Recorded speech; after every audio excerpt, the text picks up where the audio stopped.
What's going on, everybody? Welcome back to another episode of the Engage 8 podcast. I'm your host, Zach, with my two co-hosts, Josh and Mike. Before we get into it, I'd really appreciate it if you guys like, subscribe. We've even got each of our socials in the description down below and a Spotify link as well if you prefer an audio format. So, yeah, check that out. Today, we're going to be going over the Thursday night football game, which we all predicted right, but man, we could not have gotten the events of the game more wrong. I don't think anyone was expecting that. And we're going to get into the Sunday slate. Josh, you want to get us started with some Chargers and Raiders?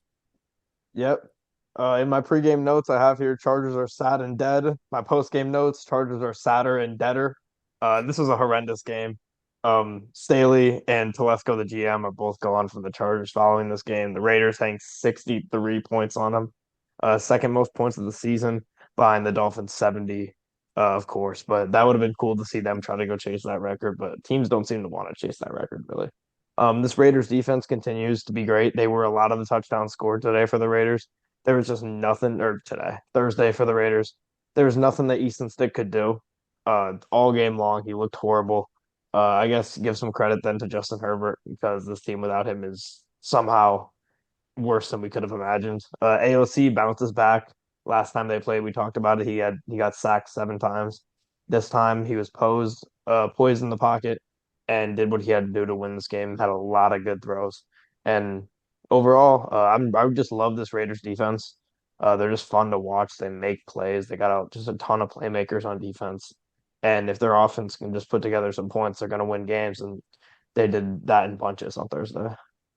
Yeah, I've really only got a couple main point or a few main points from this game. One, Staley's gone, so war is over. Chargers fans rejoice, all six of you.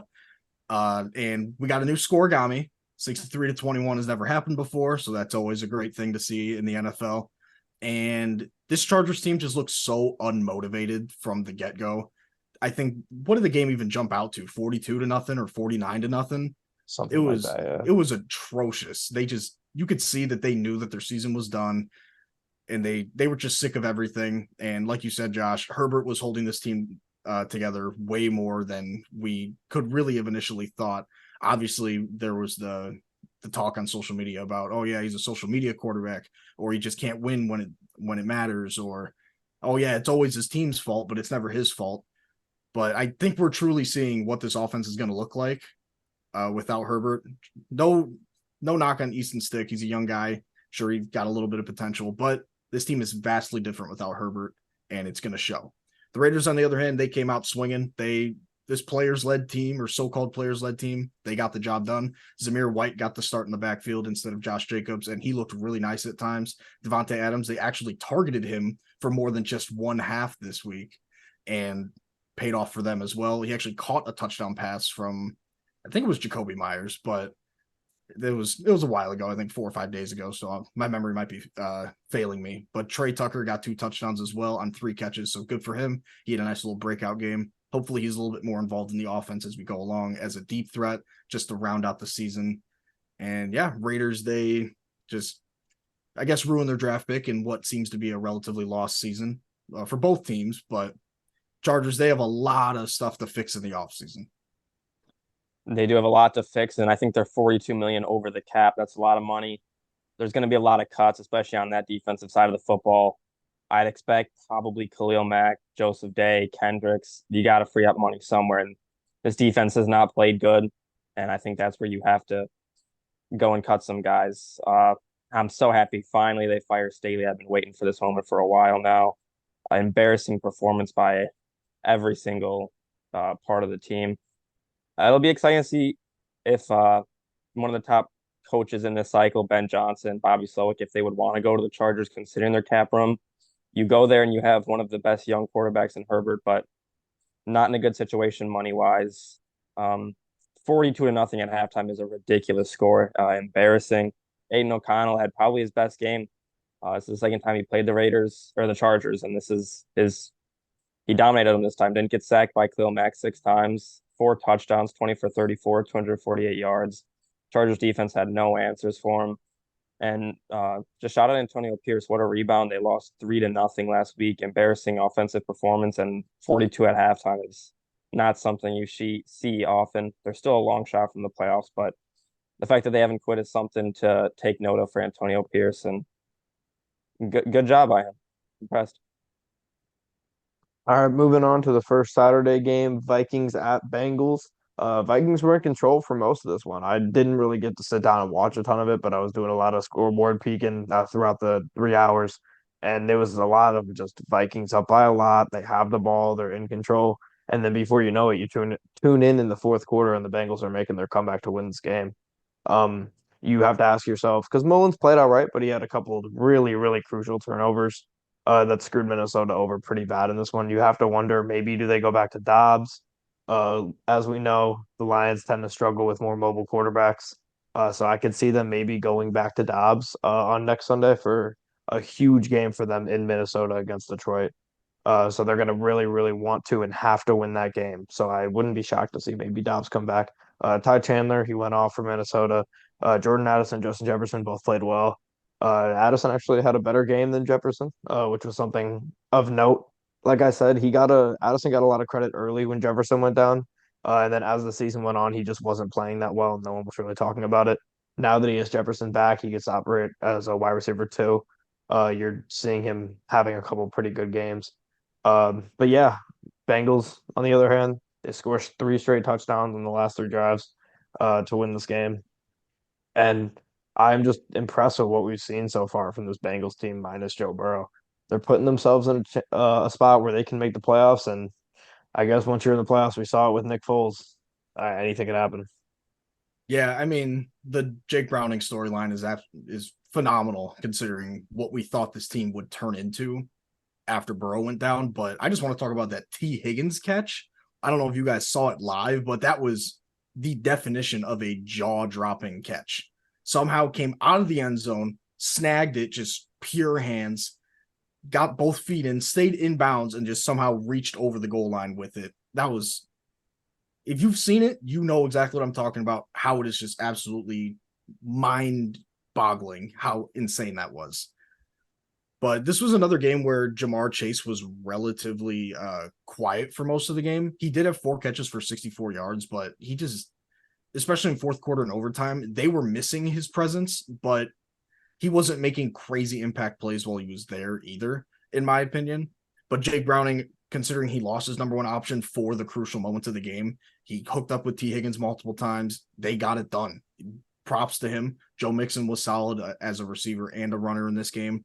And once again, Chase Brown continues to be a very a juice player for what it's worth. He's not getting a lot of snaps, but in the ones where he's involved, he's making a big impact, and you can really tell by how it's switching momentum. This game was 17-3 in the third quarter, and entering the fourth quarter, I was thinking, man, Bears playoff hopes are dead. And obviously, we hadn't seen Sunday's game. So I was still riding pretty high after this Bengals win. I was the biggest Bengals fan on earth for this one. But on the Viking side, like you said, Josh, Ty Chandler, it felt like he's had a lot more juice than Madison the entire year. Even on special teams, he had a couple fake punt runs that got first downs and have been really impressive as well. And Jordan Addison, he's been a phenomenal rookie. He went quiet a little bit the last few weeks, but really showed up in a big way this game. Unfortunately, they could not come out with a win. And like you said, you have to wonder whether the inconsistencies of Nick Mullins will warrant the Vikings switching to Dobbs for a matchup where mobile quarterbacks tend to thrive against Detroit. Yeah, Bengals win their third straight game with Jake Browning. They're in a playoff spot right now, and they're looking pretty good. They do have one of the rougher schedules coming up from the teams contending for the playoffs. They got Steelers, Chiefs, Browns, 3 games that will probably be pretty tough. Jake Browning, fourth quarter, he just took over. He wanted to win this game. He did 13 for 19 and 184 yards in fourth quarter and overtime. He dominated with Jamar Chase out. AC joint sprain, so hopefully he can be back next week. I don't know. Not ideal for fantasy football playoff owners. Vikings had this game. They were up 17-3 in the third quarter, but Mullins, 2 interceptions, one in the red zone, one on Cincy's 22-yard line. Just can't have it. Ended up costing them the game, really. And it's just not ideal for the Vikings. You wanted to win this game, continue your playoff streak going, and you didn't get it. And the Bengals now, they're trying to sneak their way into playoffs. It'll be interesting to see. That AFC wildcard picture is very, very close. At least for the Vikings, the Packers keep losing as well, so that's helping them out a ton. But moving on here to Steelers at Colts. Speaking of that wild card in the AFC, Colts win this game. They end the game on a 30-0 run, which is just phenomenal from them. Michael Pittman out with a concussion. Hopefully he can come back. That would be big for them next week. And just in general, you'd hate to see the guys at the top of the league getting hurt, especially down the stretch here. Mitch got benched or is getting benched next week for Mason Rudolph. We heard that information today, this morning. So that'll be interesting to see. I know AB was calling for Mason Rudolph, so he got his wish, Coach AB. And the Steelers are just fully dead in the water. It's just I wanted to just talk about the Steelers as a whole here and just where they've been. I'm trying to remember a stat. It was I think it was Tomlin's been the coach of the Steelers for 17 years, and he only has only four times he's made it out of the first round. It was something like that, like a wild stat because he's regarded as one of the best coaches in the league. He always just consistent over 500, but the success long term hasn't been there. Do I think they should fire Tomlin? Absolutely not. Even though I see a lot of people and like the Steelers and just Pittsburgh Twitter talking about how they want Tomlin out and they want a fresh start. But at the same time, when you have a team that's like not that good and you have a coach as good as Tomlin is, he's going to get them at least to the point where they're going to be middle of the league. Like it's rare to see like we're seeing with Belichick this year in the Patriots where they're at the bottom of the league and they have one of the best coaches. That just doesn't happen, and that gets you into a period with a coach where you end up being mediocre for a very long time. It kind of seems that's where the Steelers are. So something has to change. I don't have the answers, but something's got to change with this team. Yeah, the one picture I really can't get out of my mind was Allen Robinson after probably a 3 and out that he's seen a million times with Mitch Trubisky at quarterback. He's just thinking back to his times in Chicago, just praying that he never has to go back to that place again with a terrible quarterback, even though he is slightly underwhelming. Either way, the Steelers, you have to start thinking about maybe taking a quarterback if Bo Nix or Penix or something is there in the second round, or if you want to trade back in the first round to maybe get somebody because, or at least just give Kenny Pickett some competition because you can't waste a great coach like Tomlin. I would not fire him. I would not like give him one more year. I'd just make sure he's in Pittsburgh for as long as possible. He's a good coach. He always produces some really solid defenses, regardless of his defensive coordinator. Obviously, the offensive coordinator has been, or offense in general, has been the main issue throughout his tenure, at least since Big Ben and Le'Veon Bell and Antonio Brown have been there. That's always been the main issue is the offensive side of the ball and just the lack of a consistent run game. We've seen it every game after the 400-yard game for the first one in 58 games or something after Canada was fired. We saw it when Canada was here. They just could not get anything consistent on the ground going, and it just does not help the quarterbacks at all, whoever's back there. And there's a lot of things the Steelers could really do to boost their team in the offseason, and I think quarterback has to be something you look at. I agree. I think they should look at a quarterback 100%. This was a scary game for the Colts early. You go down 13-0 again. You are worried that maybe what's happened last week with the Bengals is going to happen again, but it didn't. Nice touchdown drive. Pittman had a nice deep catch. Zach Moss, nice check down, 14-yard touchdown. Got horse collar tackled, a pretty dirty tackle. He was out for the rest of the game after that tackle. They get the ball back. Michael Pittman gets hit in a very vulnerable position by Kazi. He was ejected from the game and has been suspended for the rest of the season. I didn't think the hit was worth a suspension for the season, but they said he has about 6 already fines from dirty hits. He might have already had a suspension before this, so that could make sense. It was a hospital ball, but really you can't make that hit in today's NFL. It's just you can't. Colts offense, obviously they don't have Anthony Richardson, no Jonathan Taylor. They lost Zach Moss early. They lost Pittman in this game. They haven't had Jelani Woods all season, and no Braden Smith. And their offense just went out there and ran the ball all over the Steelers defense. At one point, they ran the ball 13 straight times down the field and were able to just milk the clock. Steelers didn't have really anything going. Shane Steichen had another great play calling game. Gardner Minshew looked great. Without Zach Moss, Trey Sermon and Tyler Goodson stepped up and played great, which is pretty good when your third and fourth string running back can come in and deliver big games. Colts, they still have their own fate for the playoffs. They decide their own fate. They have a big game against Atlanta next week in Atlanta. That's going to pretty much be a playoff game for Atlanta, and the Colts almost as well. And for the Steelers, you can really tell their offensive issues stemmed way deeper than Matt Canada. The receivers just don't give effort in the run blocking game. That's a big issue. George Pickens, Jalen Warren should have walked into a touchdown on their second drive, and George Pickens just didn't block at all. Warren was tackled at like the 4 yard line. They had to fight their way into the end zone after that. These receivers just care more, it seems like, about the celebration, making highlight plays than actually winning the games and getting their hands dirty in the run game. Big egos, Deontay Johnson and George Pickens. Just you got to be better than that. You got to care more. I can't remember what Minka Fitzpatrick said last week, but he said something like everyone who puts on this black and gold now just expects to win. They don't want to go out and earn it. They just expect to get it. And I kind of can see that with the Steelers team. So Tomlin really has to start taking over and get back to that Steelers culture of earning everything instead of just expecting everything. But for the Colts, big win. You take control of your own destiny. Gardner Minshew's looked great, and hope that continues for him. All right, moving on here to the night game on Saturday. The Lions get back on track and dismantle the Broncos 42-17. The Lions played great in this game. They needed to play great. This is a game where a lot of people came in doubting. A lot of people were trying to pick the Broncos. I was seeing more uh of like like the specialist graphics or whatever like ESPN will put out, and it's like all the people and their picks. That I was pretty shocked to see more Broncos picks than Lions there because I knew people were in doubt about the Lions, but I didn't think it was to the point where everyone thought they were going to lose at home to the Broncos. But they played great. They proved those people wrong, I guess. The offense started out slow, 3 punts to start this game, which was a tough look coming off of the game against the Bears where they played horrible on offense. The second half of the game, the prior week against the Saints, they were approaching 7 straight quarters of just pitiful offense. But then they go and score touchdowns on 5 straight drives after that, and 6 out of the last 7 drives to end the game. So they just totally dominated from that point. They were passing all over the Denver secondary. J-Mo was getting involved. He had a career high. He had 4 catches on 7 targets, which is a career high for him in touches in a game.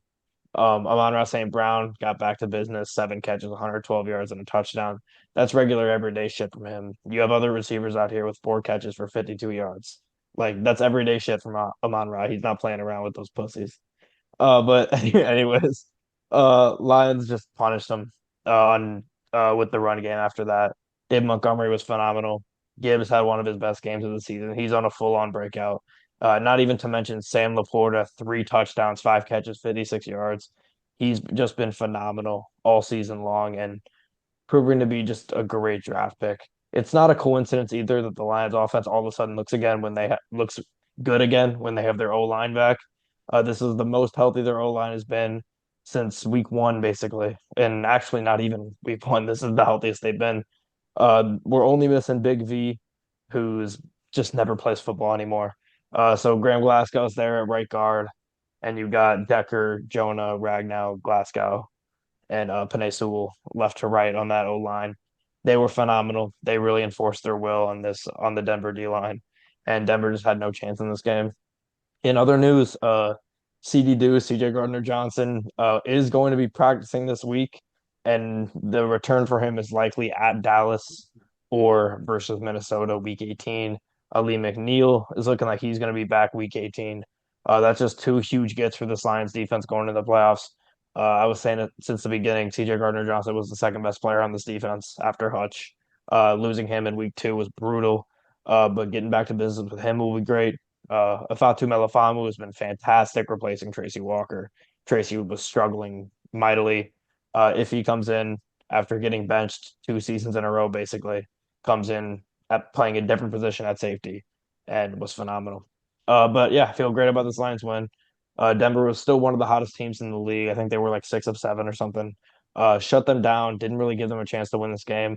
I said they needed to win 2 out of the last 4 to be in a good spot. I think they're going to beat Minnesota twice, and then we'll see what happens against Dallas. But I think they're in a good spot.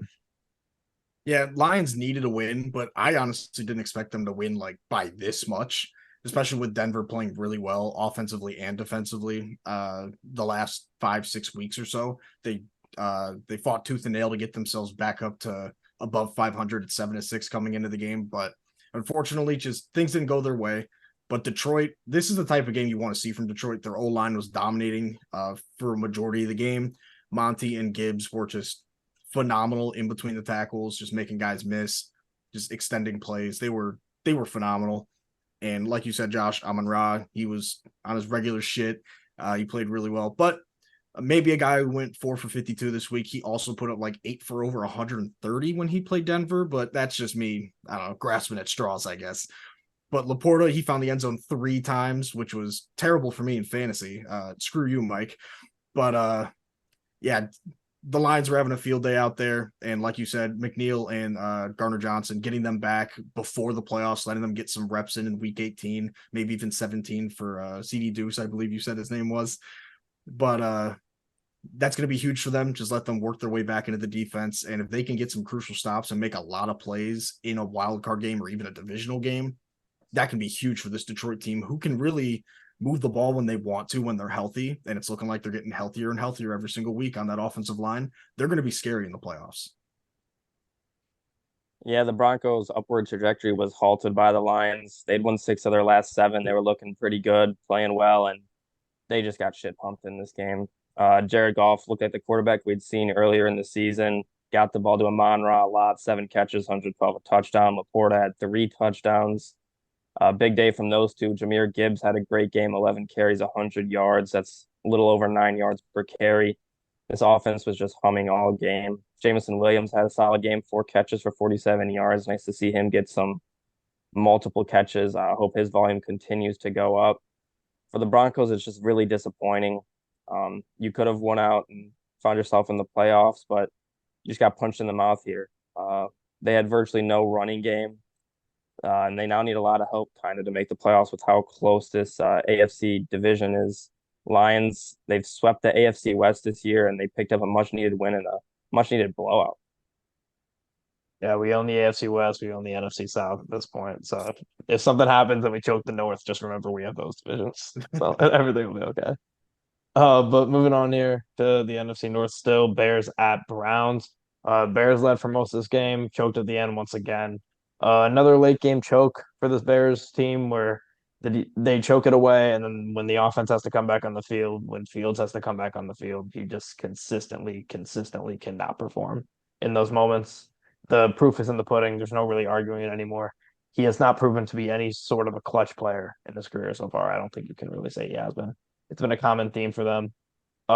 Fields just fairly disappointing game overall. Tanya did sell him on that one touchdown, though. That was brutal. I don't know how he dropped that. That was a beautiful ball rolling out of the pocket, too. But outside of that, I didn't tune into this game a bunch, but when I did, I felt like I saw Fields miss a couple throws, especially on the sidelines, just airmailing guys. Edmonds has been great recently. He had a pick 6 in this one. He looked good. Bears defense looked good for the most part. I think they had, 3 picks on Flacco? Yeah, but 3 when picks, touchdown. I think they had like 4, maybe 5 sacks. They were great. Yeah. And then you get into the fourth quarter and all of a sudden he just dices you up and does Joe Flacco things. But yeah, brutal loss for the Bears. Kills all the chances of the playoff. Are they statistically eliminated? Technically, no. They could make it at 8 and 9, but they would need Minnesota to lose out. Green Bay would have to lose. Maybe Green Bay doesn't have to, but the Rams would have to lose out. I think Seattle would have to lose out, or at least 3 of their next 4 because they haven't played this week. Giants might have to lose one more because coming into this week, they only had to lose 1, and then the Bears had to win out. But Bears didn't win out, so Giants. The Panthers have to go 4-0 to end the season. That's just you. Yeah, that's all I have about this one. Yeah, I mean, this game was honestly just classic Justin Fields, everything we've seen from his entire career. You see a couple really special plays that maybe 3, maybe 4 guys in the entire league can make happen. Like that throw to Tunyon or the touchdown pass to Kmet. Broke a sack from Myles Garrett, arguably one of the best defensive players in the entire league, and just rolling left, throwing a strike through a defender's arms, or just past a defender's arms to Kmet in the corner of the end zone. It was gorgeous. But when it comes down to it, this Bears offense as a whole just couldn't get it done. It's been, for this game, I could easily blame play calling And I think that was the biggest problem. Not the only problem. There's a lot of lack of execution, specifically by Fields on a couple easier passes. And Darnell Mooney, especially in run blocking, he was miserable. And it really sucks that Darnell Money with 2 O's has just disappointed me this year. You hate to see it, but I think it's going to be time for him to get a new change of scenery. But regardless, Luke Getsy on the drive with, I believe, 5 minutes left. You start off by going with a crack toss, and that loses 4 yards. You ask Cole Kmet to block Myles Garrett or just move enough to go and get a piece of Myles Garrett. And obviously, just talked about him, Myles Garrett, he's a freak athlete. That's a tall order for a tight end to block Myles Garrett. It's not going to happen. So you automatically put your quarterback and the entire offense in a hole the next play. And the fact that Justin Fields has been facing pressure the entire game, it's just the Browns can send 5, maybe 6, and you'll just get one-on-ones with Myles Garrett. I believe Braxton Jones gave up 8 pressures, but Myles Garrett was also held without a sack. So there's also positives to it. Braxton Jones has been a very solid player this entire year. I believe he played the first 3 or 4 games. Then he went on IR with a neck injury. Then he came back, and he was just a drastic improvement for the O-line. Tevin Jenkins went down today, and Cody Whitehair came in. I didn't notice too many issues with him, but him and Lucas Patrick should not be on the team next year. But I'm going to start going to my Fields talk now. I know last couple weeks I've been on the boat of, rock with Fields as your quarterback next year.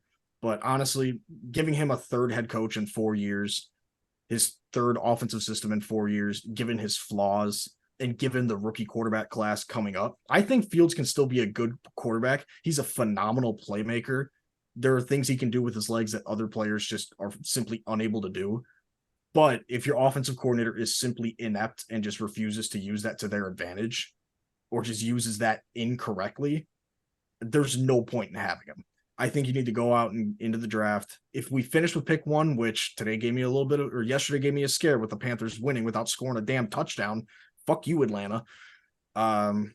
It's just, I feel like if you finish with pick 1, you have to seriously consider taking Caleb Williams, because generational may not be the exact word because we throw that around a lot lately, but he's a very good prospect. He's the best quarterback prospect in this draft. And I feel like it's very, very difficult given what you've seen this year and the lack of like that 3rd-year leap from Fields. It's going to be very difficult to not take him at 1. It's going to be difficult. The Bears script this year might be the easiest script to read in the NFL. They'll win a game, maybe. Justin Fields will play all right. The fans get locked in, say he's the quarterback of the future. This is the game to decide Fields' career, and then he goes out, plays underwhelming, and they find different reasons as to why they lost. Feel like this is the 4th time this season where the Bears, well, it is the 3rd time, I think. They should have won the game where they just blow it late.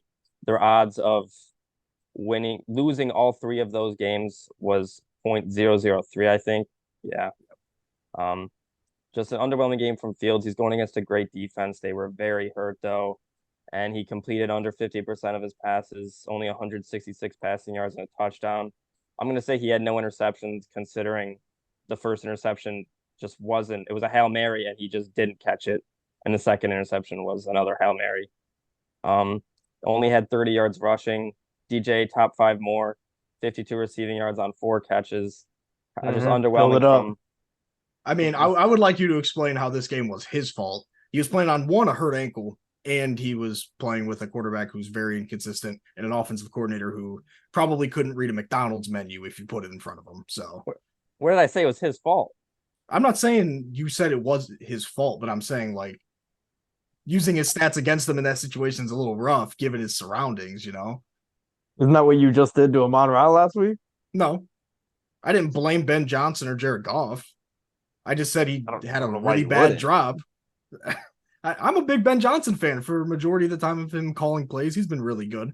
Goff, for the better part of a year, he's been pretty solid. He just had a rough stretch the last month, but last week he got back on track. This isn't about them. This is about DJ Moore having a piss poor performance. That's what this is Calling about. that a piss poor performance is crazy.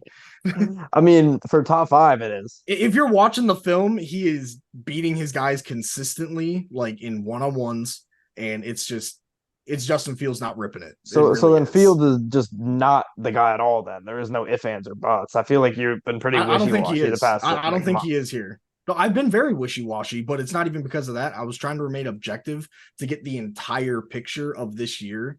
But with the OC, with the O-line being as inconsistent as it has been health-wise and at the center position, and obviously the OC said it twice, probably should be saying it at least 3 more times because of how bad Getsy is. It's just, it's not meant to be. I mean, It's Fields not. played well against the Lions and he played well against the Broncos. I don't think he didn't play well in this game. But regardless, the 3 late game chokes, when you had a guy like Badgett start 4 games in the season, all 3 are on Fields.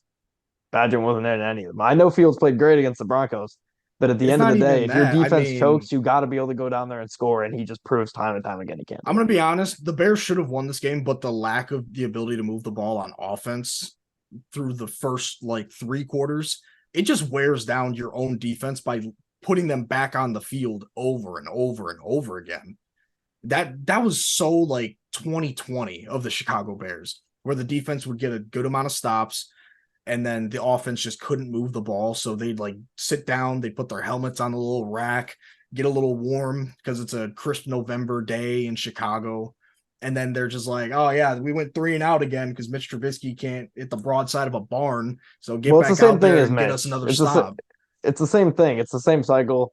I saw it 2 years of ago that it was coming. You guys were going to, right when it was time to bail on Fields, you were going to do it and pretend that you didn't gas him up for 3 years. This was always going to happen. Him. He's got all the talent in the world to be a top 5 guy. It's just between the ears, it just wasn't connecting.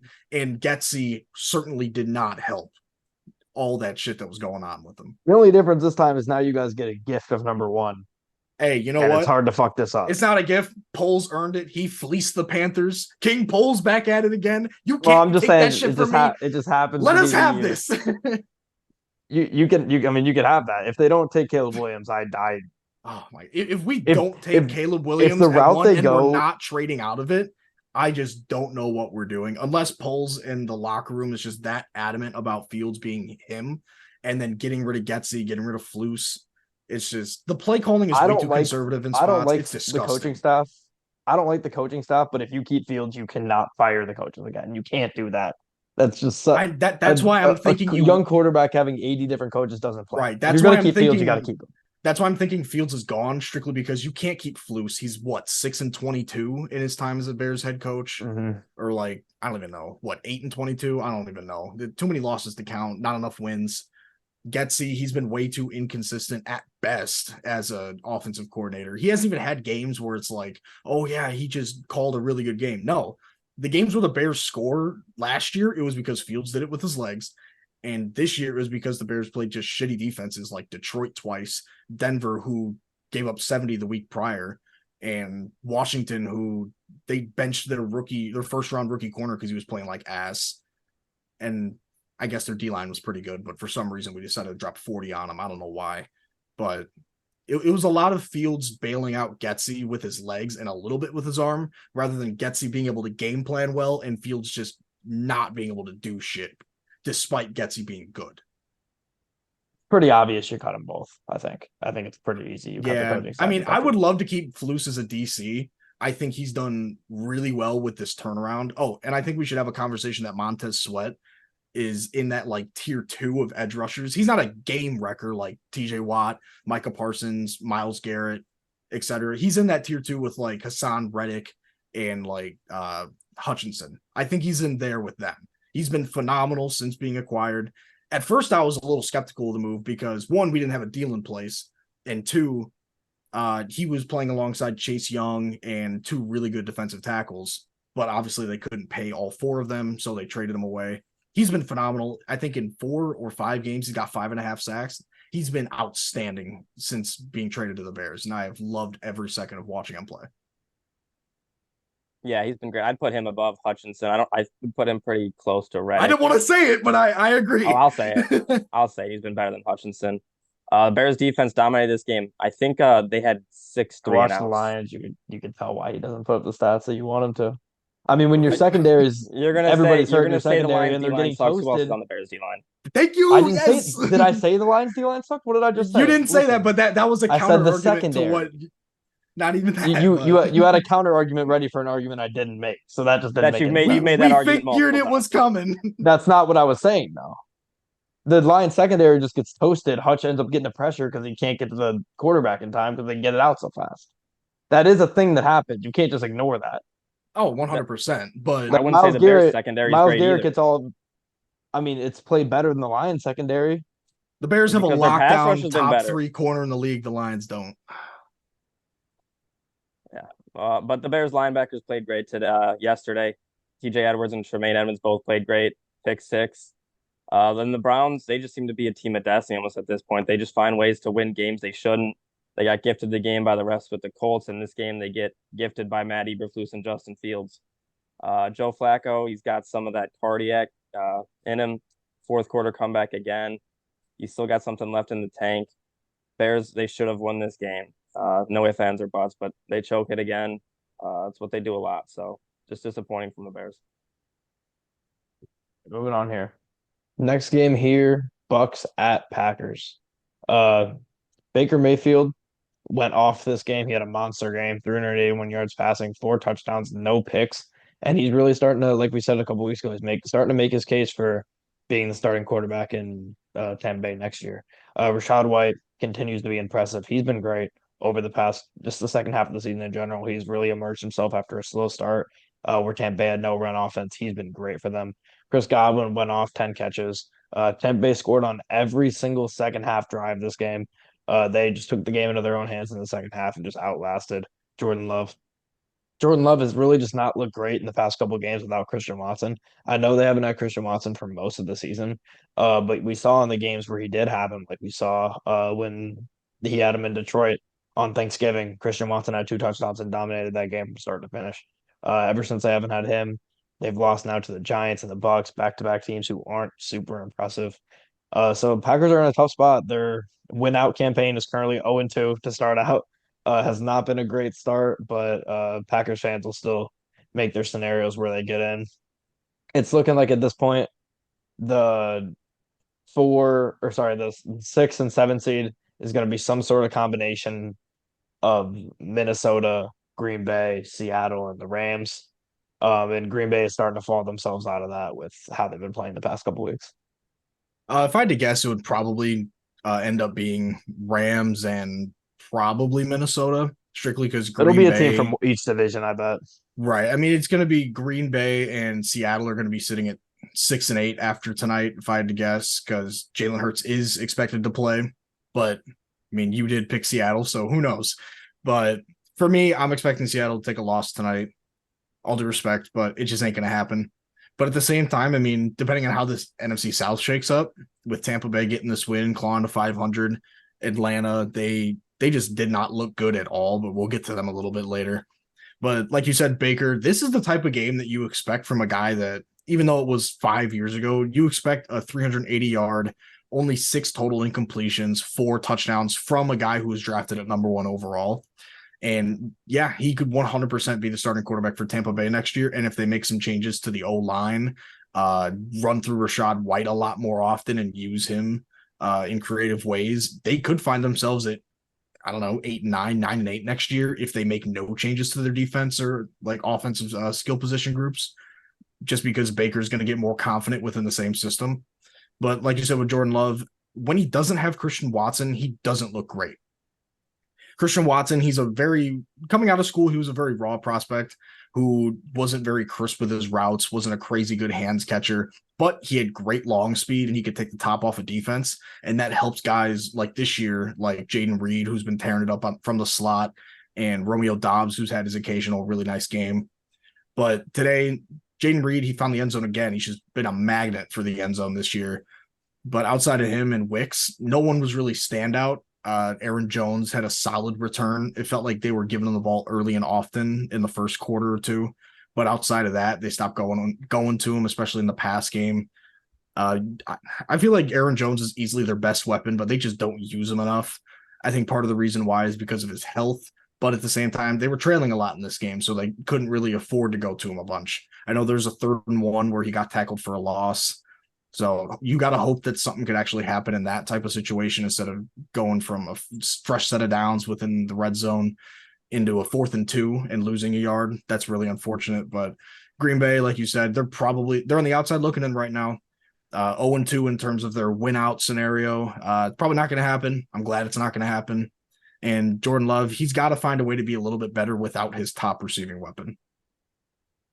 Yeah, I think Baker Mayfield should be the quarterback at this point for the Buccaneers next year, especially if he continues to play how he has been.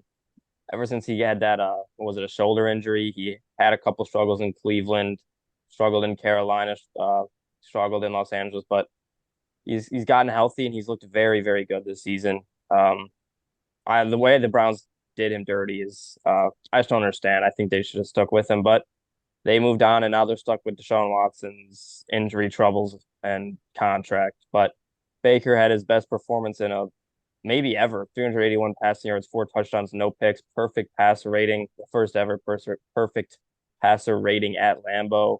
Rashad White, like you guys said, continues to be a stud, 89 rushing yards, 50 receiving yards, and a touchdown. He's been their best offensive weapon outside of Mike Evans. Chris Godwin had a brilliant game.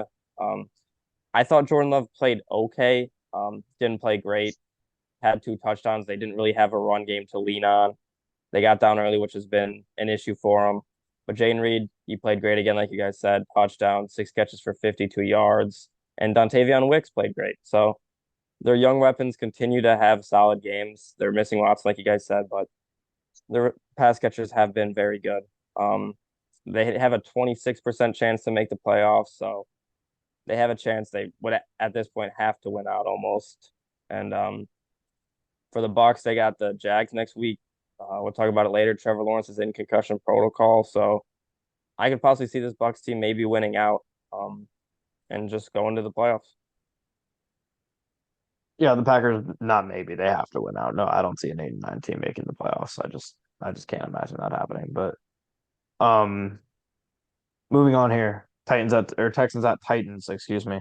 Titans should have won this game. They were in charge of this game for most of it.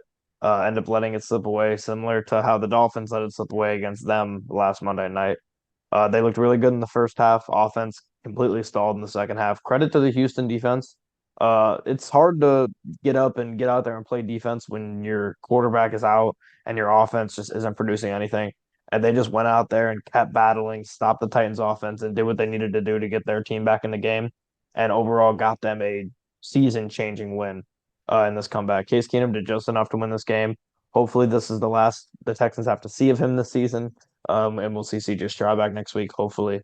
Another huge game for Devin Singletary. He's had a couple of insane games this season. This one coming at probably the best time where he can take some tension off of Case Keenum, who hasn't played in a long time, and they come back and have a miraculous comeback to win this game. Huge for them. They sit at 8-6 now, and you would much rather be one of the 8-6 teams in the AFC than 7-7s right now. The entire AFC South is sitting at 8-6 outside of the Titans. So the race down the stretch, between the Texans, Colts, and Jags, it's going to be really interesting, especially with the Colts maybe getting JT back next week. The Pittman concussion question marks, Houston with Stroud and his concussion, and Nico Collins with his injury, and how Trevor Lawrence just plays while hobbling around on that ankle sprain. But in this game, Levis, he did get injured. I believe he got an ankle sprain as well. And he played the rest of the game as well. But the main story I'm looking at is Derrick Henry, 16 carries for only 9 yards. And the Titans were winning for a good majority of the first half and maybe even a little bit in the third quarter as well. And they could not get the ground game going with Derrick Henry. And when you can't get Derrick Henry going, when he is supposed to be a part of the game script, that's just, you don't deserve to win. They're giving him the touches. The O-line just couldn't block for him. He wasn't taking advantage of the small gaps that he did have. It's really unfortunate. And no one receiver really stood out to me. D-Hop had a really quiet game. Treylon Burks, for the first time in what feels like forever, actually made somewhat of an impact, but even still only 3 catches. But the Texans, like you said, Keenum did just enough. Singletary had one of his great games of the year. He's had a couple others just like it, where he just seems to not be able to get tackled on some runs, just getting chunk yards every single play. And Noah Brown, he's had a few games as well where he's been really, really good. But most of them, it's just been Stroud going to everybody and everyone's getting involved. But Noah Brown was the focal point of this offense in this game. in the receiving game, and he played well, and he made the Titans pay for it. So congrats to the Texans staying at the top, tied for the top of the AFC South, and Titans, you just got to move on to next year. Yeah, the AFC South is it's going to be interesting to see down the line. Titans brought out the Houston Oilers jersey. Case Keenum's playing for Houston. They kind of like just trolled the Texans in this game, and it couldn't have went worse for them in the end.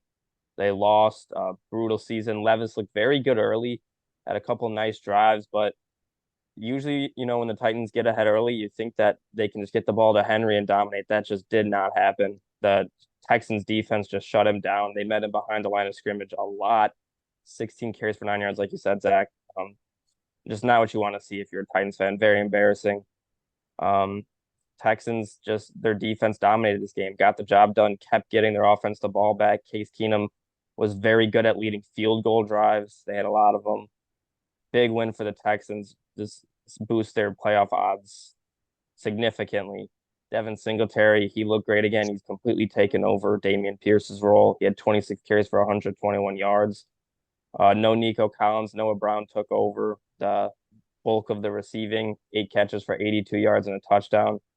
And a big one, Kiami Fairbairn was back, and they'd had kicker issues with him out. He's 4 for 4 in his first game back. Just a massive win for the Texans. They needed it. And just an embarrassing loss for the Titans, who had been playing better at home, took out the Oilers jerseys and just blew the game. Will Levis, he played all right. He seemed to try to do too much, though. A lot of points, tries to make the play, tries to go through the defender, and got hurt late in this game.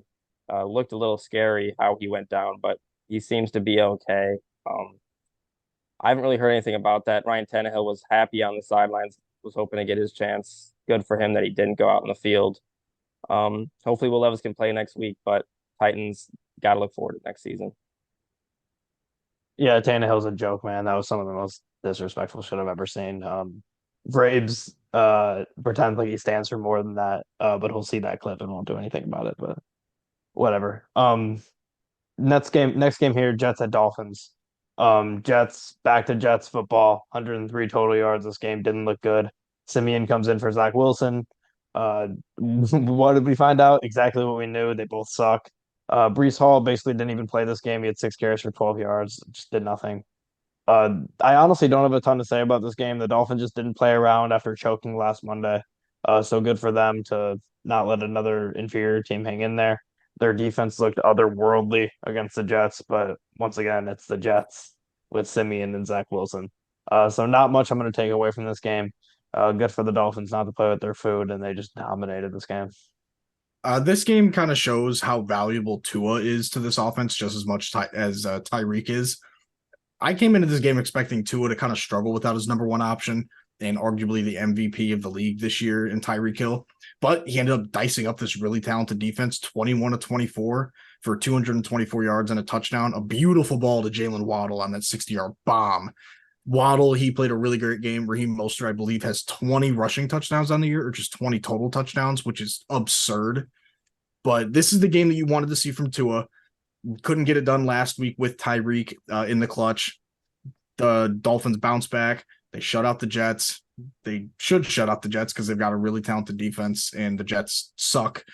And yeah, Dolphins took care of business. I didn't see much of this game, but the Dolphins, they needed this win to stay ahead of Buffalo, who we'll get to them later. They looked really good, especially defensively, and they could have a really important matchup coming up for the division.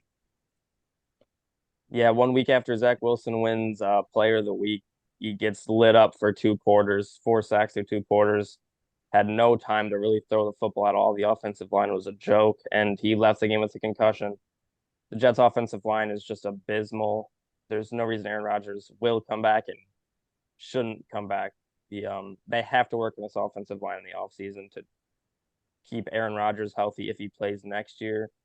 Mekhi Becton is terrible. He should be benched weeks ago, but 9 sacks, second most in the NFL, 10 penalties, third in the NFL. They didn't exercise his fifth-year option, so he should be gone from the Jets next year, and they should be looking to try to replace him already.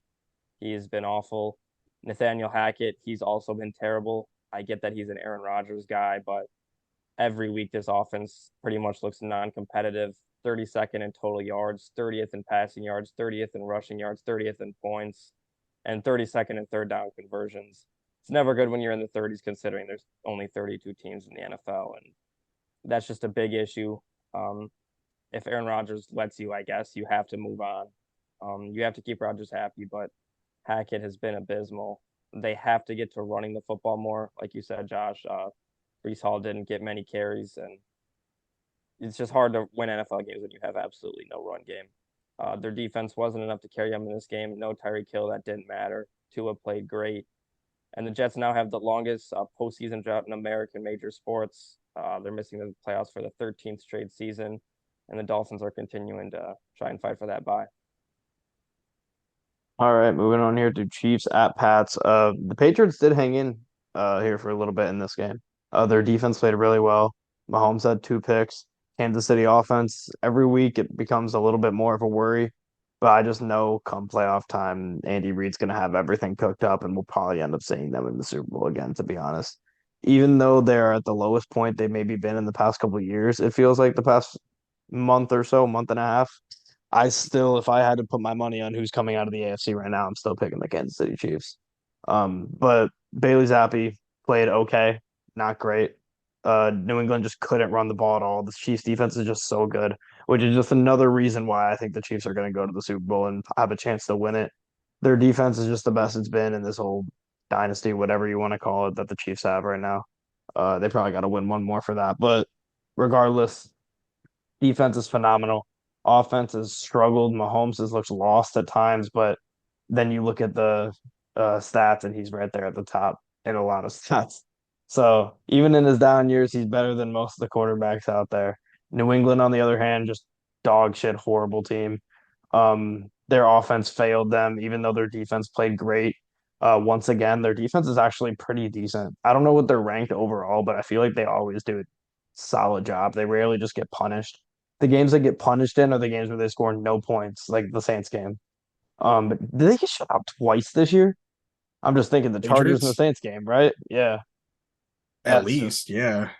that's just abysmal to get shut out twice. But regardless, this is the worst Pats team of our lifetimes. We've been known that though, and I know people are going to give a lot of hate to the Chiefs, and a lot of it's probably warranted. But I still think they're the favorite in the AFC. I can definitely see it, especially because throughout this entire year, Kelsey's been dealing with a plethora of injuries, and being Mahomes' number one option, it's hard to develop that just that rhythm with a guy that you know you have chemistry with, but it's just not always working out that way. But plus side of that, Mahomes is kind of forced to go elsewhere, and elsewhere has turned into Rashee Rice turning into a really solid receiver. He had 9 catches for over 90 yards and another touchdown this week. He's been arguably Mahomes' most reliable target this year. It's weird to say that with Kelsey on the team and him playing a majority of these games, but Rashee Rice has just popped this year, and I'm really impressed with what he's done. Sure, it's easy to say that it's because he has Mahomes at quarterback, but Mahomes has been inconsistent this year, at least for his usual standards. Chiefs come away with a 10-point win. I didn't really expect much less from them against a just flat out inferior team. Like you said, Josh, this defense is going to have to be the driving force in a push for the 1 seed or just maintaining their lead on the division, with Denver maybe sneaking up behind them, but they've got a 2-game lead over them right now, especially after their win and Denver's loss. But they're going to have to really rely on Pacheco to get a strong play action game. Mahomes and Kelsey are going to have to build up a rhythm in the playoffs, which I think they can. And if Rashee Rice continues to be as good as he is, that gives the Chiefs 3 really solid options on offense. And I think that's probably one of the best teams that Mahomes has had around him his entire career. Yeah, nice bounce back win for the Chiefs. They have no issues with the refs in this game as the refs helped them in this one. Mahomes played solid, 27 for 37, 2 touchdowns, 2 picks. One of the picks was a Kadarius Toney drop. He continues to have that issue. Should have had an interception earlier in this game, but the refs called a phantom holding penalty on the Patriots. That just completely shifted the game. Patriots would have had the ball in plus territory, only down by 4 points. Instead, Chiefs get the ball in about the Patriots 30-yard line, get a touchdown. That really was the game. That call by the refs. Like you said, Zach, Rashee Rice, another great game. He's really looking like almost their main weapon at this point. Kelsey's been struggling. 5 catches for 28 yards. He just didn't look great, had a drop. Even with Taylor Swift in attendance, that doesn't seem to help him right now. Matthew Judon, I don't know if did you guys see that tweet? Was that Judon that tweeted that after the game with the Chiefs and the refs, Mahomes kissing the refs?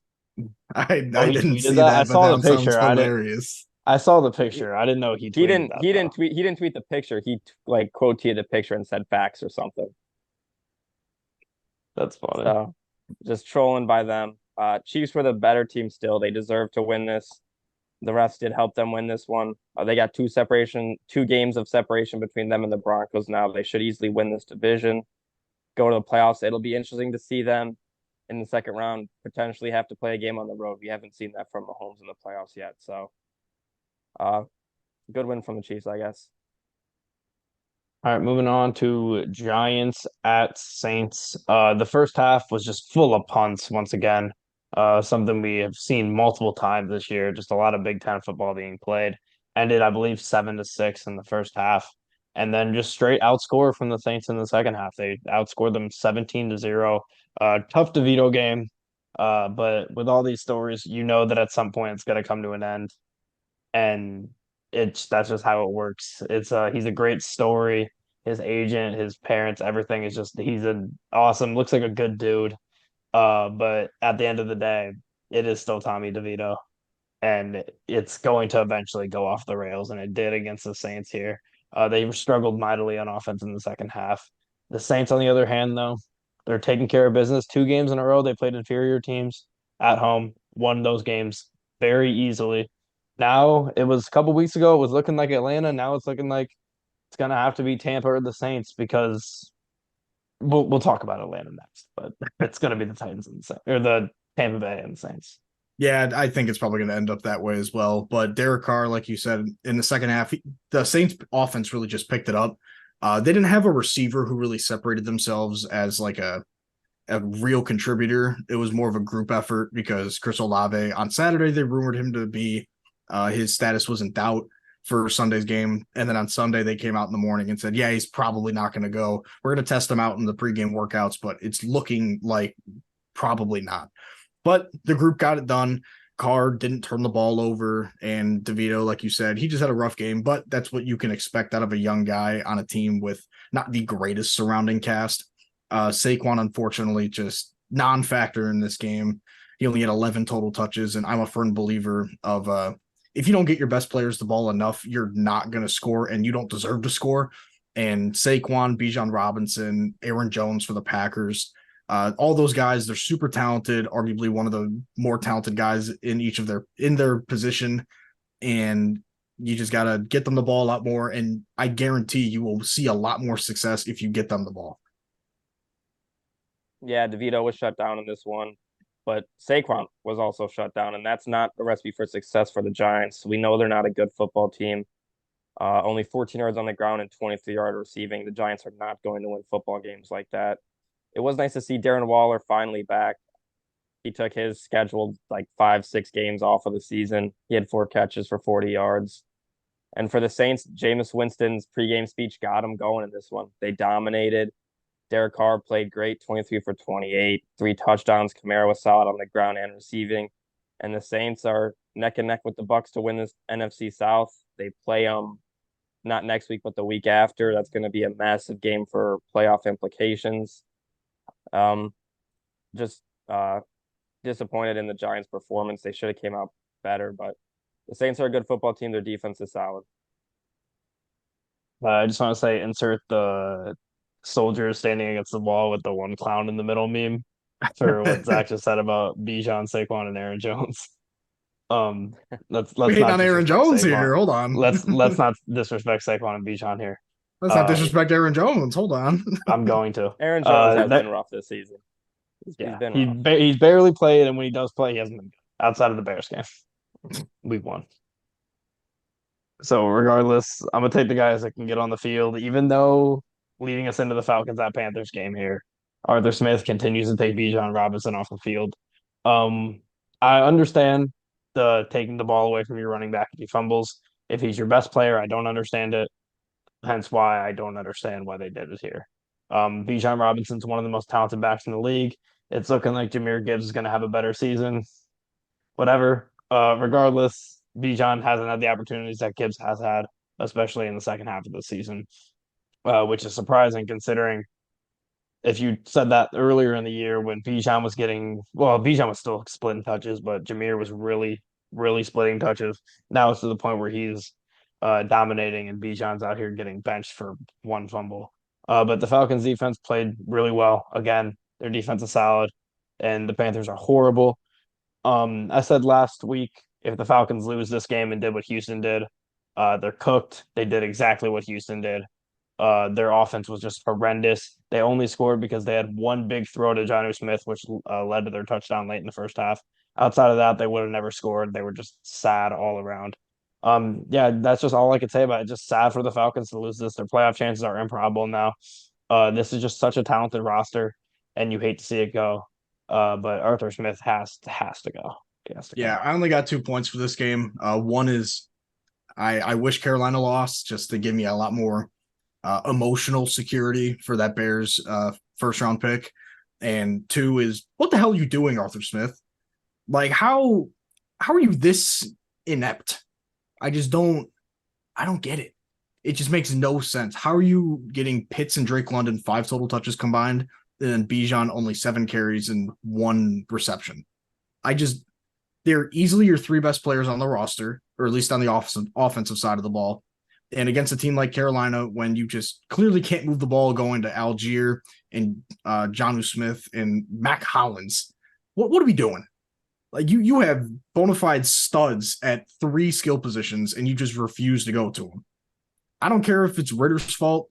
You got to just dial up some easier concepts so Ritter can get in rhythm and get the ball to those stars way more often. It's a travesty what we're seeing in Atlanta. Piggyback off of your point, Josh, Smith got to go. He's got to go, but apparently, according to Atlanta beat writers and everybody, his job appears to be safe somehow. So just wild. Falcons just an abysmal loss. Tickets for this game were about 45 cents. Very interesting. It was pretty empty. It was raining. That was unfortunate. But the Panthers, they pick up a big win.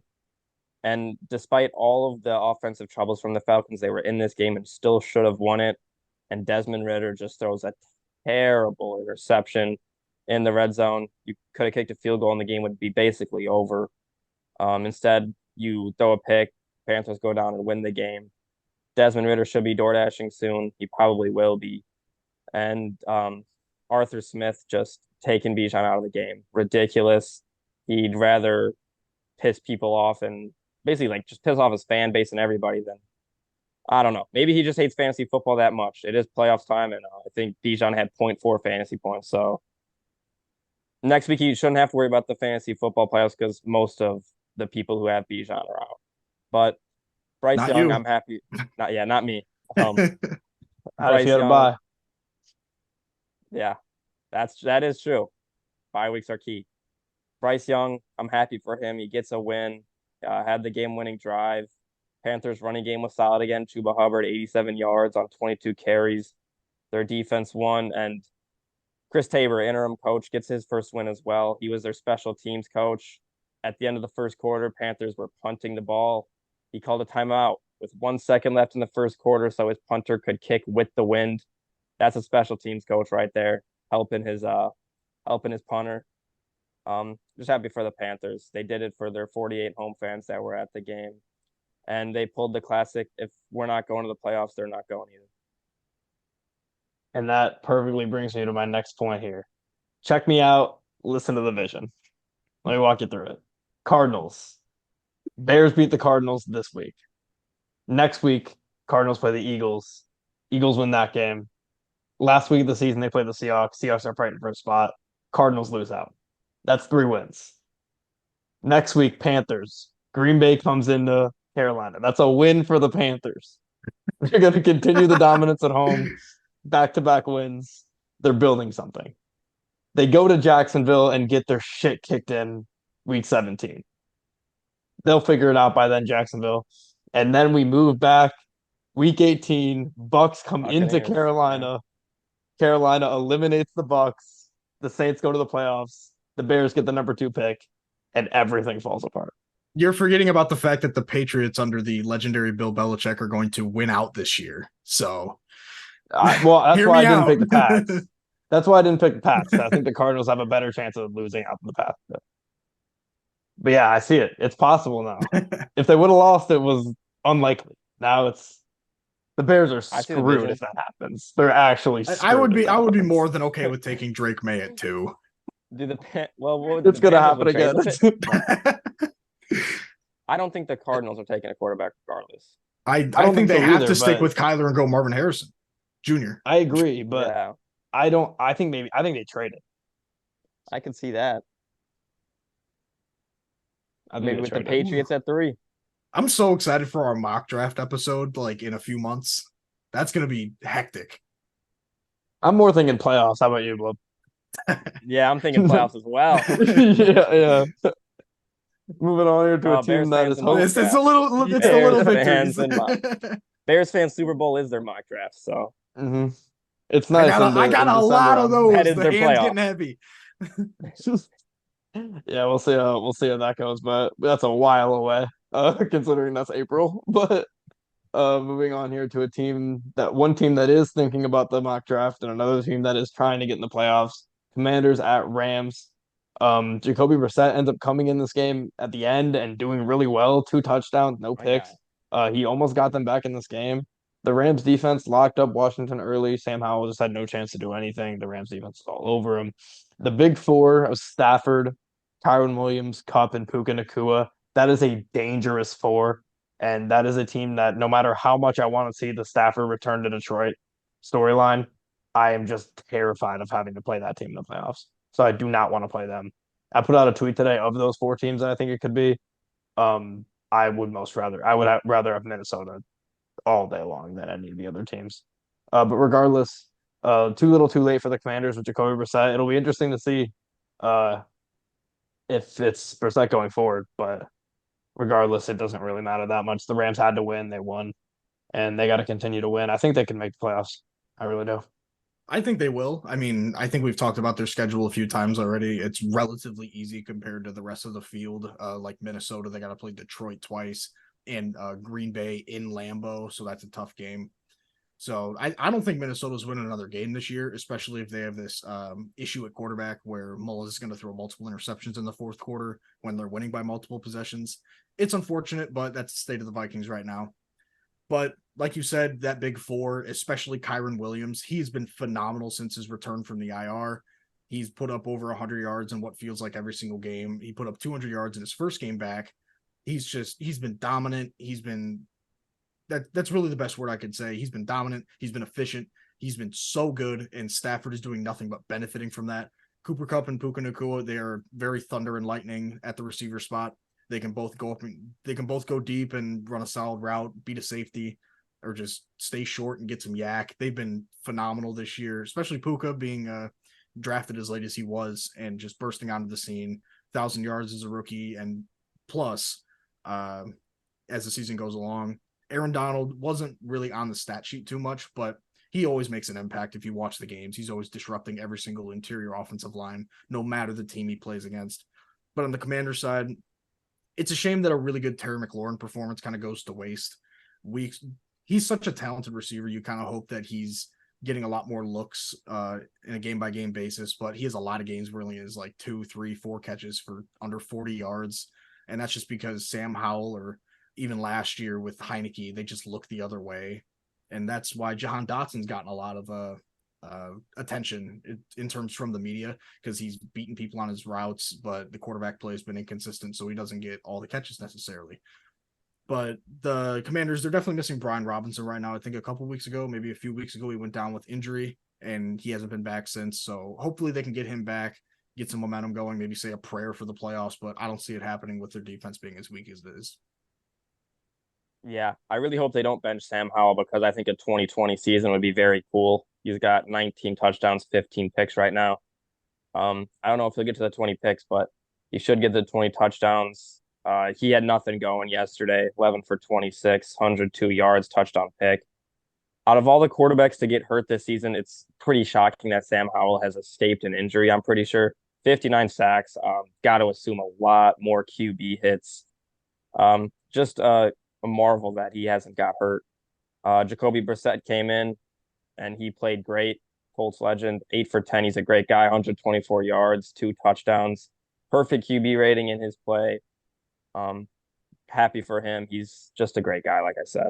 No Brian Robinson, like you said, Zach, and no running game for the Commanders. Couldn't find anything. And a rough game for Jahan Dotson again. It's really unfortunate. Only a catch for 12 yards. He's had a disappointing sophomore season. I was expecting a lot more from him, but hopefully next year under a new coach, they can get him going.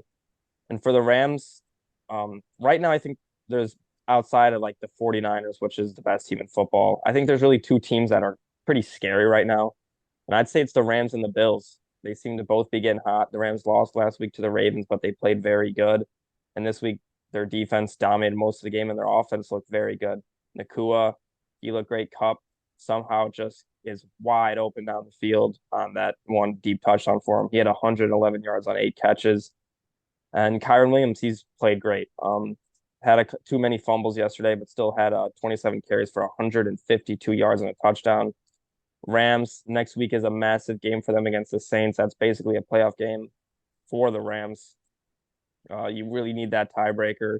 And for the Commanders, you're doing mock drafts. It really is it's basically a playoff game season, huh? I love It it. seems like we got I games all love it. around like that. But Best time of the moving year. on here. Yeah, moving on here. 49ers and Cardinals. 49ers dominated this game. The Cardinals had their moments, but overall, just another dominant Niners win. Purdy, basically another perfect game. He's gonna win MVP. Um, I was saying to you last night, Mike, it's gonna be tough for me to explain to my dad how Brock Purdy wins MVP and he's not a top 5 quarterback, but I guess we'll cross that bridge when we get to it because he's gonna win it regardless. Big week for the game managers, according to Cam Newton. Jared Goff was phenomenal. Brock Purdy was phenomenal. Dak was not. And who was the fourth one? Tua? Tua, yeah, and Tua was good. So, tough week for Cam Newton. But at this point, the Niners, it's only just staying healthy. You stay healthy, you're going to be. I see a very, very good chance right now, if I had to predict it, that we get 49ers and Chiefs a rematch, which would be cool to see. And honestly, I really just love the 49ers in that game too. But Tyler, he was not great. But the Cardinals don't need to be winning this game, especially with the scenario that I half jokingly drew out, but that is a situation that could possibly happen. It's not completely out of the realm of possibility. So they cannot be winning games if they want a shot to move up. But regardless, Niners just continue their dominance. Yeah, Purdy could definitely win MVP. He's probably top 3, top 2 right now, maybe even 1, depending on if you have Tyreek up there or not. He's But won on at Vegas. He's number 1 on Vegas right now. Yeah, That's crazy. which is usually that's just how you know who's going to win it. I feel like Probably, but I mean, you can still be extremely like valuable even though you're not a top 5 quarterback. Look at what the Niners doing last year. Purdy didn't lose a game until he just destroyed his elbow, and the Niners fell apart after he left the game, or once they didn't have any other quarterbacks left. But you could see their offense took a significant step back. And when he wasn't at 100% this year, whether it was a concussion or the offense just had a lot of guys missing, arguably the best old lineman in the league. And looking at it right now, plus 160 for Dak, plus 175 for Brock Purdy, and plus 550 for Lamar Jackson. So Dak is still one. Shockingly. I mean, I could still see that, but anyways, what's it called? Top tackle or top offensive lineman in the league in Trent Williams, and one of the better playmakers in the league in Deebo Samuel. I'll choose my words wisely there. But Christian McCaffrey was phenomenal in this game. It seems like every 3, 4, maybe 5 games at most, he just drops a 3 or 4 touchdown game, and it's just normal, and it shouldn't be. He led the Niners in receiving, and one of his catches was, I think, a 39 or 41-yard bomb from Purdy. So I don't know. He's an anomaly, and he's going to, within this offense, he can play until he's 35, and at the running back position, that's basically immortal. On the Cardinals side, I think Kyler, he's still just working the kinks out a little bit. He jumped into the season a little late compared to everybody else, recovering from that injury he suffered in November of last season. And Marquise Brown, he's dealing with that nasty heel injury. He was active for both games, both week 13 before the bye week. He had the bye week to recover, get back into the swing of things, and then came into this week active, but got hurt. That heel just kept flaring up, couldn't finish each game, finished both of them without a catch. But James Conner, he was solid on the ground for the Cardinals, and Trey McBride continues to be arguably a top 10 top 5 tight end this year, given all the injuries and inconsistencies with Mark Andrews and Travis Kelce. So, I mean, top 5 this year, tight end wise, you could probably throw Laporta. I think you could argue Komet's in there as well because he's been very productive in the run game as a blocker and pass game as a receiver. Trey McBride's got to be up there as well. I mean, I don't know. You could probably name a couple others that were very much worthy. Dalton Schultz, maybe, or Trey Ferguson as well. They've both been really solid given their situations. But a lot of solid tight ends this year that don't get enough. Oh, David Njoku as well. But a lot of tight ends this year who just aren't getting enough credit that deserve a lot more. And hey, I love tight ends. I feel like it's weird if you don't like tight ends. They just don't get the credit they deserve. I think there's a runaway 3 on that. I agree. Kelce, Andrews, Laporta. Yeah. And then I think Kittle that's on where the you have fringe. Kittle. Yeah, Kittle on the fringe, of course. And then I don't even know after that. I That's where feel it like you starts to could get easily murky. throw, I mean, talent-wise and just resume, I think, Kelce and Kelce's up there, but this year alone, I feel like Kelce hasn't been nearly as dominant as what he's been in years past. Yeah, I wasn't really talking just this year, just like in general, because Mark Yeah, Andrews in did get hurt. general, I mean, I think I'd go Kittle, Andrews, Kelce in your top 3 because they're just so valuable within what they do in their offense. And then Laporta has exploded onto the scene, but I think I think he would have to be there just because how impressive he's been as a rookie in both the pass and run game. It's hard for me to leave out Cole Kmet, but Njoku has been really good too. Then there's a tier Uh, after that. I think after those first Hawkinson's 4 got to that be you in the top named, 4. yeah, Hawkinson's 5. It's those 4 and Hawkinson, Hawkinson. right? That's the top Yeah, 5. the way he stepped up after Jefferson went down, that was really impressive too. So And then there's that's always a after name if those you're just going 5. off the top of your head. You always forget one, or I do at Yeah, least. after those 5, I think that's where you get into the tier of the Komets, the Njokus, the Evan Ingram sometimes, Right, McBride maybe, like those kind of guys. I feel like right. are in that Hunter next Henry tier. once every 4 weeks. Yeah, Johnny Smith, Kyle Pitts. Jonnu Smith when he's getting snaps over Kyle Pitts, but just Jonnu Yeah. Smith without Kyle Pitts on the roster, bottom 5. Waller when he doesn't have a hamstring injury every week. Yeah. Yeah, this was just another big game from Brock Purdy. He played very good, but as much as he should be the MVP favorite, he has had great stats. I think Christian McCaffrey right now in the NFL should be the MVP. 115 yards on the ground, 5 catches, 72 yards, 2 touchdowns. He's been, in my opinion, probably the best player in football this season. He's the best running back this season, and he should win Offensive Player of the Year, if not MVP. Cardinals, they didn't give up in this game. They played tough. Jonathan Gannon, that's kind of been a theme of this team that they don't give up. They continue to play every game. They had their season high of total yards on offense in this game, 436 yards. They had 234 rushing yards. They scored on 6 of their 10 possessions, mostly field goals, but just got to get some kinks out and score in the red zone. Trey McBride, like you guys said, great game. He's been very good this year. Him and Kyler Murray down the stretch have just been a very good duo. He had 10 catches, 102 yards. 49ers, their defense wasn't great today, but it didn't matter. Offense was humming. This 49ers team is just a tank. Clinched the NFC West. Now they're just going to try to clinch that first round bye. I just think of it with the MVP thing. I agree. I think it has to be CMC over Brock Purdy. Like if you just go on that team alone, we're talking about most valuable player.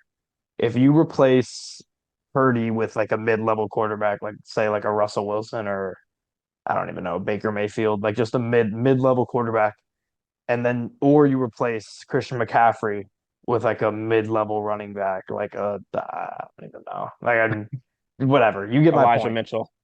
Yeah, Elijah I Mitchell. still feel like you could argue it with both. Like you just go down 2 tiers in terms of quarterback, they could still operate really well. But if you go down 2 tiers in running back, they could still operate really well because that system is so running back friendly. It's just Christian McCaffrey is so talented that he makes it look so easy, and it's just insane to watch. He has more touchdowns than the Steelers, Giants, Panthers, and Jets. Doesn't he already have over 2,000 yards this year? Or am I tweaking? Something like that. I Maybe think he's total. over 2K. 20 touchdowns. Yeah, Just he's insane. ridiculous. He's a fantasy Just cheat code, ridiculous. so It's got to be him. So I joked around in the fantasy group chat that we're in the other day about how we might outlaw him next season. I I think was like, that's I have completely to. fair. I would do it. Just don't let him play. Or just make it like there's like a 40-point cap. No player can score. He over starts 40. with a 15-point like deduction. That would be cool. Or at least 10. I think 10 would be fair. Or at the end of every week he gets a 20% deduction. I like that. I like that a lot. Hey man, I got some good ideas for you guys. You just got to sit down and listen. Just rig it completely. Oh, 100%. All right. Let's see. Moving on here. What do we got? Cowboys at Bills. Mike, you're picking up the Bills. Ended up working out in your favor this time. James Cook absolutely cooked the Cowboys in Buffalo. Josh Allen didn't have to do anything this game, really. He had 94 yards. James Cook had 179 yards. Tough game for the Dak MVP. As we just looked at, I just mentioned, I saw it on the Sports Center going across. Dak is still the favorite for MVP. That's kind of surprising, in my opinion. Bills are starting to get pretty hot, if we're being honest. I mean, they're sitting at 8-6 now too. And they are at the point where they were what was it, 6-6 2 weeks ago, and they go have to play in Arrowhead, and then Dallas comes to Buffalo. They win both those games. Now they're sitting in a great spot. A team that no one wants to play, especially if they get in at like a 7 seed. You don't want to play the Buffalo Bills. I think their playoff chances are just pretty likely at this point. They're going to win at least 2 out of their last 3. That game in Miami is a toss-up, but regardless, the top of the NFC East is tight again for the Cowboys. They're at 10-4 now. If the Eagles lose tonight to the Seahawks, they will be at 10-4. So then the NFC would be sitting at Niners at 11-3. Leader of the NFC East at 10-4. Lions at 10-4. So it's gonna be a tight race, especially if the Eagles lose this one. And we'll see how it goes. I'm excited for this finish. We got just tight races in both conferences. It's best time of year. Maybe not the best time of year, but it's one of them. This game really put a smile on my face because all year I've been pounding the table for we got to see more James Cook. It'll take the pressure off of Josh Allen. Getting a good run game in front of him will allow him to play less hero ball, which is where a majority of his turnovers come in. And you come out and you play one of the better teams in the league, arguably top 3 in the league in terms of just talent, top to bottom. Like you said, Dak Prescott leading the MVP conversation according to Vegas.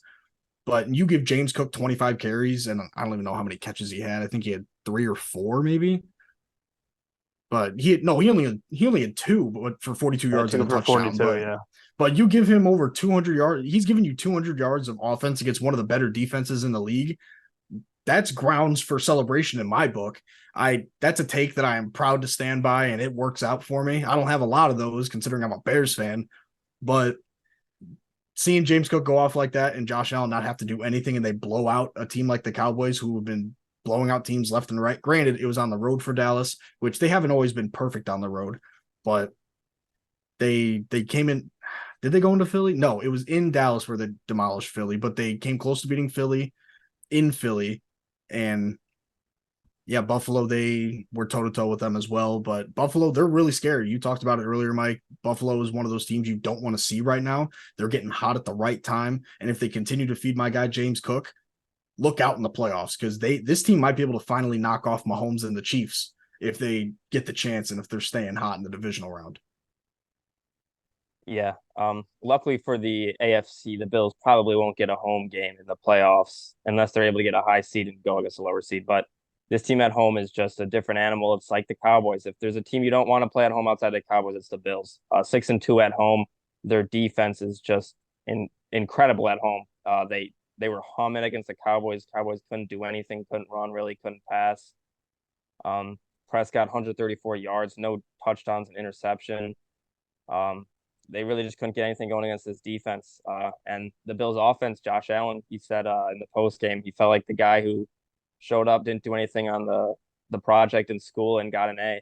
And he didn't have to do anything. James Cook, best game of his career. Good for him. Bills only had 3 players catch a football: Ty Johnson, Stephon Diggs, and James Cook. Just a dominating performance from the Bills. I think the Bills are going to run the table, win out. Week 18 is a massive game against Miami. That could be a win and in game, but I don't know. I like this Bills team, and I just would be petrified to play them in the playoffs if it comes down to it. All right, moving on here to Ravens at Jags. Jags offense goes flat once again, second week in a row with the Trevor Lawrence injury. Right when they were starting to hit their stride, this injury has kind of taken the air out of their sails a bit.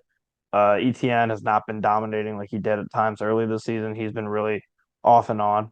Ravens offense, once again, not very convincing. For some reason, I watched the Ravens, and I'm gonna end up going into a little rant on the Ravens here, but for some reason, I watched the Ravens, and even if they put up 30 points, I come out of that game being like, yeah, the offense just isn't convincing to me.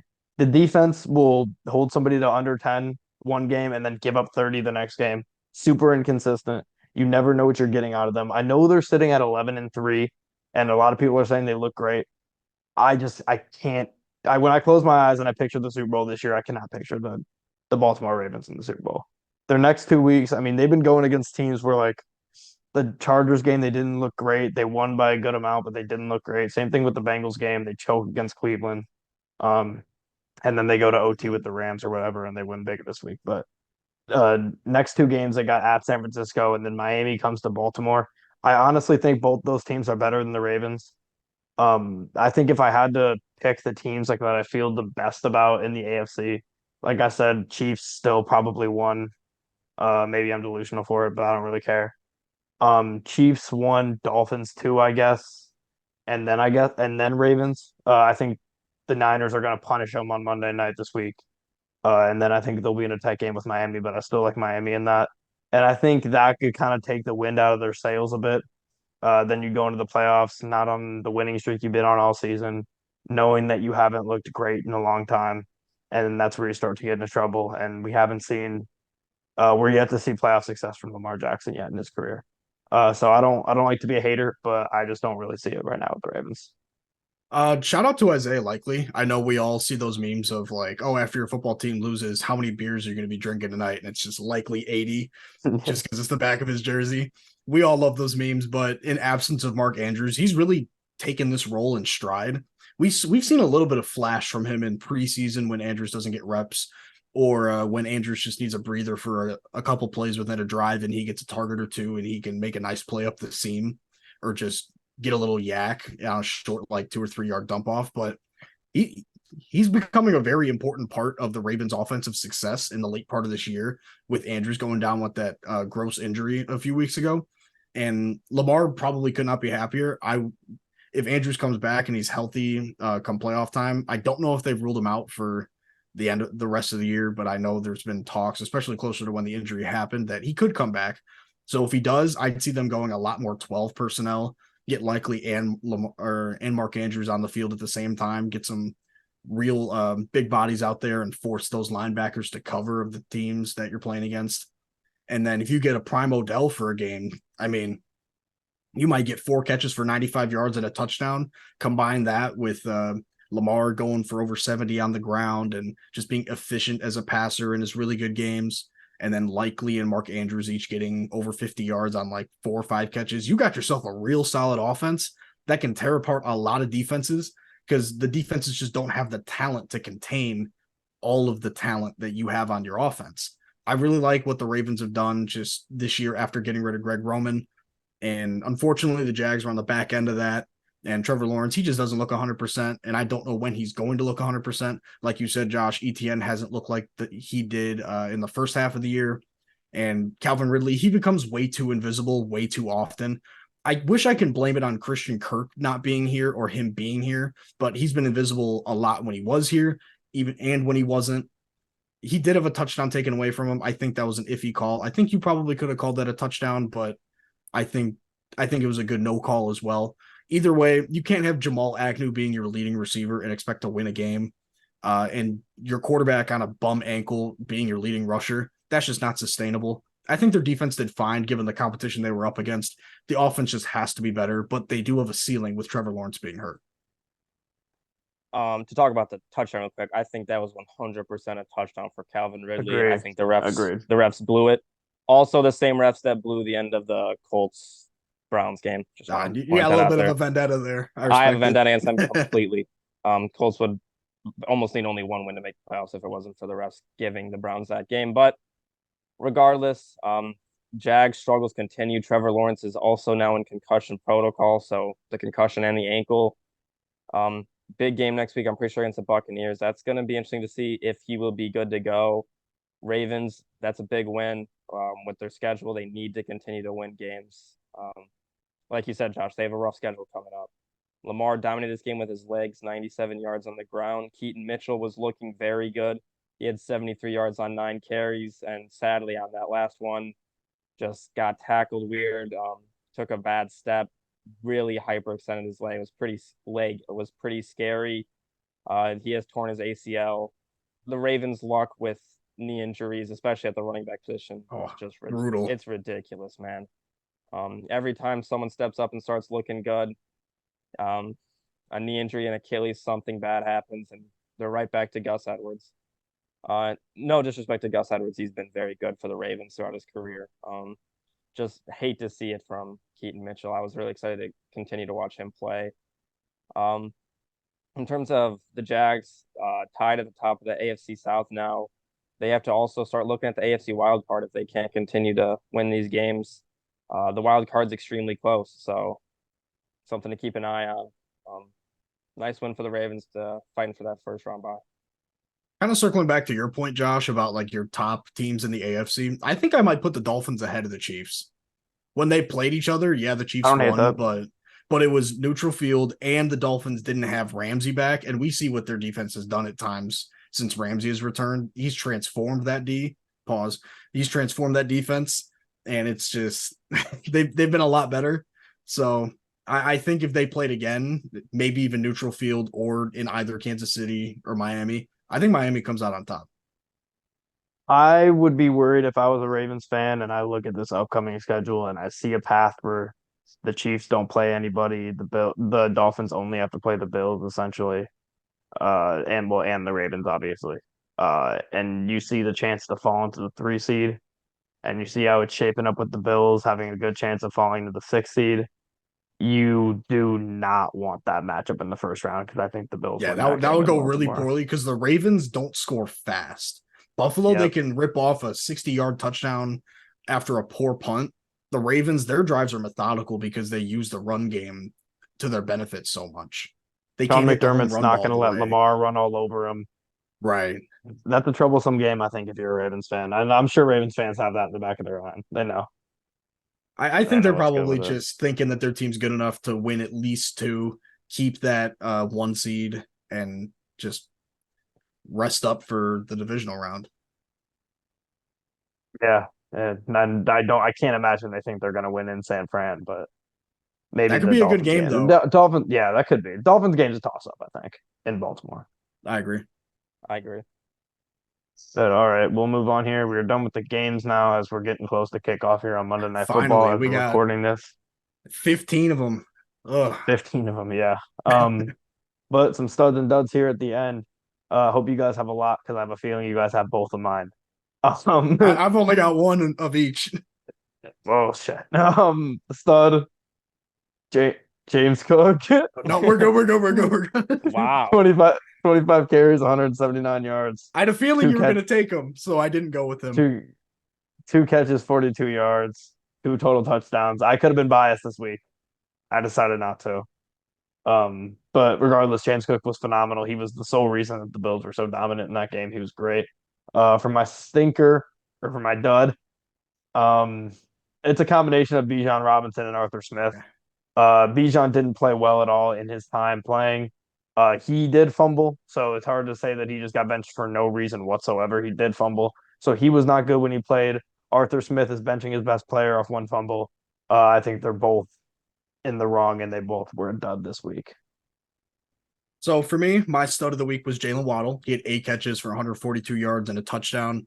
Given how they looked last week against the Titans when Tyreek went down, he stepped up in Tyreek's absence. it was relatively last minute. They were letting Tyreek decide whether he was going to go or not. He ended up saying, nah, it's just not worth it. They ended up winning anyways. We all know how good that the Jets defense can be with Sauce Gardner, DJ Reed. They got some solid safeties back there as well. They can get pressure on the quarterback too. Waddle going for over 140 yards and a score. Huge.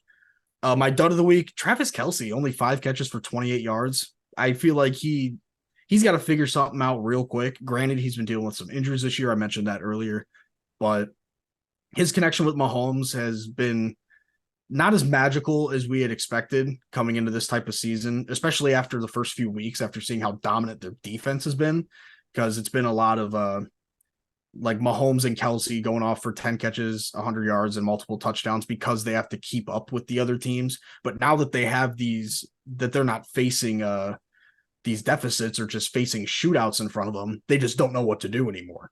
So it could be a little bit of him going to Rashee Rice a little bit more than any other receiver he has in the last couple of years since Tyreek has left.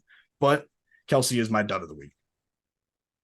Yep. For my start of the week, you talked about it last week, Josh, how we never give it to him. I'm gonna go with Christian McCaffrey. He another just great game. You could give it to him every week, but 115 yards, rushing touchdown, 72 yards in the receiving game, 2 receiving touchdowns. He's just incredible. Honorable mention to Sam Laporta. He played great this week, 3 touchdowns. My dud of the week, I'm gonna go with Dak Prescott and Dak Prescott's MVP chances. I guess he's still the favorite, but only 134 yards and a pick in a big game against the Bills. Honorable mention to the Steelers franchise for just the Steelers coaching in general. They chose to receive the coin toss at the start of the game and then proceeded to go 3 and out. And that's always funny. Yeah, I mean, the Lions always, for some reason, continue to lose the toss, and the other team accepts it and then goes down the field, and that just deflates you. So I understand why some teams do it now. I'm personally a kick guy myself, but Yeah. but I understand if you feel like you have the play script to go out there and score, do it. The Steelers, you never ever have that play script, so I don't know why you No, would be doing that. never. 3 and out. They've never once had that play script. Getting a first down on the first drive of the game for them is a W. So I don't know why they would do Monumental. that. Yeah, monumental. But that'll about do it for this episode of the Engage 8 podcast. As Zach said at the top, don't forget to like and subscribe. Follow us on our socials in the description, as well as Spotify for all the audio format stuff. We will be back recording on Wednesday night, releasing on Thursday the preview for week 16 of the NFL season. We might talk some other sports on there as well, depending on what we have time for, or if any big news happens in the sports world between now and then. But until then, we'll see everybody in the next one.